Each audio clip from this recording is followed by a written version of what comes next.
एक समय की बात है, भाईकरपुर नाम का एक छोटा सा गांव था जो अपनी भयानक कहानियों के लिए प्रसिद्ध था। ऐसा कहा जाता था कि इस गांव में रात के समय अजीबोगरीब आवाजें सुनाई देती थी और कभी कभी अजीबोगरीब घटनाओं की खबरें भी सामने आती थी। इन कहानियों से बच्चे डर जाते थे और अगर उन्हें रात में कोई आवाज सुनाई देती तो वे झट से अपने घरों में चले जाते थे। पूरा गांव डर में रहता था। अंधेरा होने के बाद बाहर निकलने से कतराता था। हालांकि एक साहसी युवक रमेश बाकियों से अलग था। उन्होंने डर के सामने झुकने से इनकार कर दिया और रात में अजीब आवाजों और भयानक आवाजों से भी प्रभावित नहीं हुए।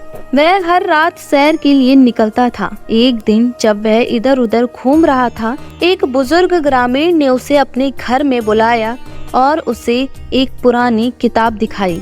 किताब से पता चला कि गांव के बारे में उन्होंने जो डरावनी कहानियां सुनी थी वे वास्तविकता और महज अफवाहों का मिश्रण थी। यह जानकर रमेश बहुत खुश हुआ और उसने इन अविश्वसनीय कहानियों को अपने साथी ग्रामीणों के साथ साझा करने का फैसला किया। उस समय से गांव वाले बूढ़े व्यक्ति की कहानियां सुनने के लिए रात में इकट्ठा होते थे। उन्होंने आश्चर्यजनक कहानियां सुनाई जो पहले गांव में अनसुनी थी। ये कहानियां डरावनी और रोमांचकारी दोनों थी। ग्रामीणों को मंत्रमुग्ध कर देती थी और उन्हें उत्तेजक बातचीत में अपनी रातें बिताने के लिए प्रेरित करती थी। परिणाम स्वरूप गांव में डर और आतंक की जगह उत्साह और रोमांच आ गया। लोगों ने रात की आवाजों का सामना करना शुरू कर दिया, यह महसूस करते हुए कि वे कुछ नया संकेत दे सकते हैं